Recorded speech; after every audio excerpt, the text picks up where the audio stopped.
vas bien et bienvenue dans une nouvelle vidéo.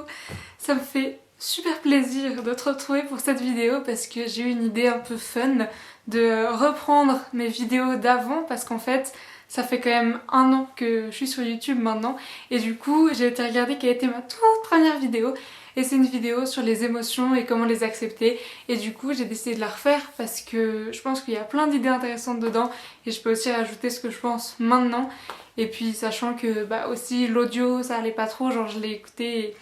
voilà, c'est moi et je suis quand même contente de ce que j'ai fait et c'est hyper spécial de voir comment j'ai pu évoluer en 1 an et tout, mais je pense que ça c'est quand même bien de faire un petit coup de refresh sur cette vidéo pour que peut-être aussi plus de gens puissent la voir si la qualité elle est un petit peu meilleure et tout ça. Du coup, c'est parti, cette vidéo elle est pour toi si t'as un peu de mal à gérer tes émotions, que t'aurais préféré limite pas en avoir des fois parce que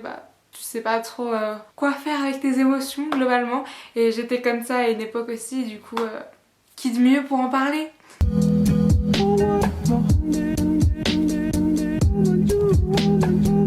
Moi c'est Julie et si tu viens d'arriver sur ma chaîne, coucou. Sur cette chaîne tu vas trouver surtout des vidéos de développement perso, de bien-être mais aussi des vlogs et récemment j'ai commencé à faire des vidéos un peu plus d'analyse où je parle par exemple de scandales ou de choses qui m'ont un peu marqué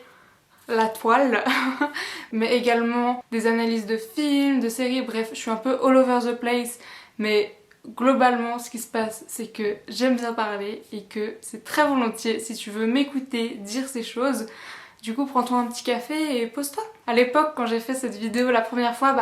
au final je commençais seulement maintenant un peu mon aventure de travail sur moi et d'essayer d'être une meilleure personne et je savais qu'une des choses sur lesquelles je devais absolument travailler c'était mon rapport aux émotions et là j'ai beaucoup évolué et du coup à l'époque je disais ces choses mais je pense qu'au final je les appliquais pas encore complètement ou disons c'était vraiment un peu le début de ce nouveau monde pour moi et du coup maintenant 1 an plus tard j'ai l'impression que j'ai un regard un peu plus neuf et je me rends plus compte de un peu qu'est-ce qui peut se passer pour toi au fur et à mesure où tu vas plus t'ouvrir et tout ça. Donc le premier truc bien évidemment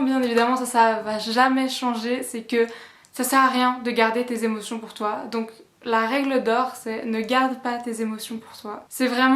une évidence en fait. Après ce qui se passe et ce que j'expliquais déjà aussi à l'époque, c'est que tu dois vraiment en fait déterminer quelle est l'intention de la personne qui te pose la question ça va. Parce que bien sûr que tu vas pas commencer à déballer tout ton sac à ton collègue qui te demande juste en passant comment ça va pour être poli. Par contre, si quelqu'un de ton entourage, quelqu'un de proche, quelqu'un à qui tu fais confiance te demande si ça va, même s'il se rend pas forcément compte que tu vas lui déballer un truc gros ou petit ou comme ça, si tu t'estimes que tu peux faire confiance à la personne, avoir confiance et te lancer dans le grand bain et un peu dire écoute, voilà il se passe ça dans ma vie et puis je suis sûre que la personne elle va beaucoup apprécier que tu te confies à elle. C'est même sûr, surtout si ça fait pas partie de tes habitudes de base. Donc ouais, tu dois vraiment un peu déterminer quelle est l'intention de la personne et également, voilà, est-ce que t'as envie d'expliquer à cette personne ce qui se passe? Parce que si t'as un souci où tu trouves que tu gardes trop tes émotions pour toi et que t'aimerais apprendre à mieux les gérer, c'est pas pour rien que des fois tu te dis que tu vas rien dire à cette personne. Donc il faut pas non plus aller complètement à contre-courant de ton instinct, sachant que ton instinct il est peut-être un peu plus fort que chez les autres niveau préservation, vu que vraiment t'es assez renfermé et tu veux pas trop raconter tes émotions aux autres. Mais si rationnellement tu te dis que la personne tu peux lui faire confiance et que tu sais que elle va pouvoir t'aider ou que c'est un pas dans la bonne direction, il faut que tu arrives à le faire. Donc si on te tend une perche pour parler de ça, il faut que tu la saisisses, même si peut-être t'es pas obligé de tout déballer d'un coup, tu peux juste en dire un petit peu ou expliquer que même carrément dire que écoute je suis pas très à l'aise d'en parler mais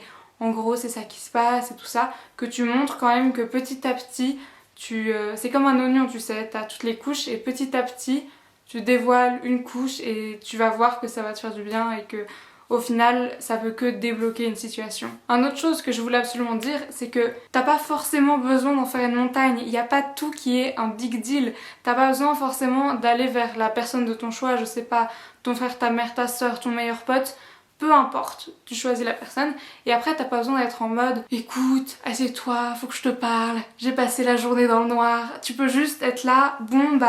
au fait je voulais te dire ça, ça me tient à cœur, c'est peut-être une discussion un peu plus sérieuse, mais voilà ce qui se passe, sans pour autant tomber dans le dramatique. Je sais que moi c'est un truc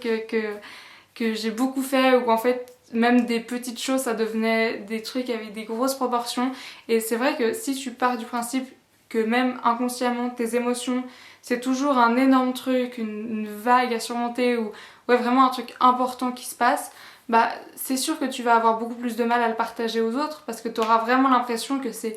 comme un secret, un trésor que tu donnes, alors que si t'en fais pas une montagne, bah c'est beaucoup plus simple d'être là, au fait là je me sens un peu déprimée, et après tu peux passer un bon moment avec la personne qui peut dire ok bah mince j'ai appris qu'elle était déprimée, je vais lui changer les idées, tu vois. Et donc plus tu t'entraînes à ça, plus tu vas te rendre compte que tout n'a pas besoin d'être un big deal. Au début, c'est possible aussi que directement après avoir dit quelque chose, tu vas le regretter, tu vas te dire oh j'aurais pas dû dire ça. Et au final, j'ai l'impression que ça c'est un peu une stratégie d'évitement, et vraiment ta carapace qui dit non non il faut pas s'ouvrir, alors que au final si t'as bien choisi la personne à qui t'ouvrir, et ben c'est jamais perdu et c'est toujours une bonne chose, même si la personne elle a pas réagi à 100% comme toi t'aurais voulu, sachant qu'il faut quand même se rendre compte que c'est rare que quelqu'un puisse réagir complètement comment t'aurais voulu dans un monde idéal, parce que la personne elle est pas toi, donc elle peut pas réagir à ce que tu lui dis exactement comme toi t'aurais réagi dans cette situation. Ensuite la deuxième chose hyper importante et un peu la clé des émotions, c'est que tu dois valider ce que tu ressens.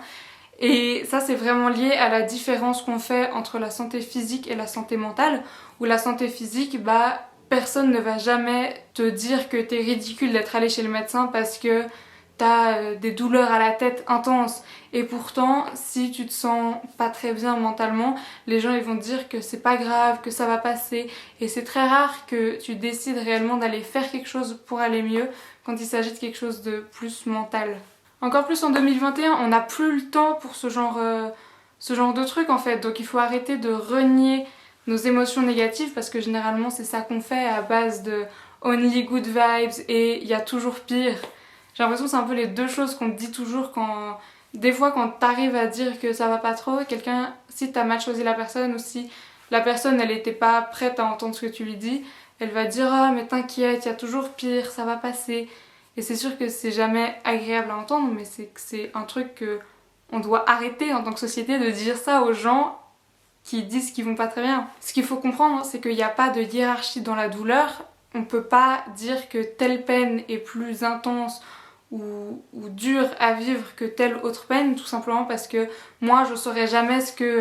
qui fait mal à Gérard, et Gérard il saura jamais ce qui me fait mal à moi. Et tu peux jamais te mettre complètement à la place de l'autre, donc c'est impossible de dire qu'une douleur est pire que l'autre, donc on doit juste tout respecter. Mais ça veut aussi dire que toi-même, parce que c'est facile de dire ouais c'est aux autres de respecter les douleurs machin, mais toi-même en ton fort intérieur tu dois dire j'ai cette émotion négative et c'est pas grave, j'ai le droit de la ressentir. Ça m'amène directement à mon autre point, où je te le dis maintenant, je te secoue si jamais personne ne te l'a jamais dit, tu dois arrêter de te comparer. Ça veut dire qu'il faut arrêter de comparer deux choses. Il faut arrêter de comparer déjà les raisons de se sentir mal. Il n'y a pas une raison qui est plus légitime qu'une autre. Et tu dois également arrêter de te comparer en te demandant ce que telle autre personne aurait ressenti et comment telle autre personne aurait réagi en étant dans sa situation, dans ta situation. Parce qu'on s'en fout, parce qu'en fait ils sont pas dans ta situation. C'est toi qui dois gérer ce que tu dois gérer et pas les autres. Du coup c'est que ça qui importe. Tu vaux pas moins parce que quelque chose te touche plus que quelqu'un d'autre. J'ai l'impression vraiment dans cette vidéo de t'asséner des vérités, mais c'est un peu pour te réveiller. Je me dis ouais on peut pas...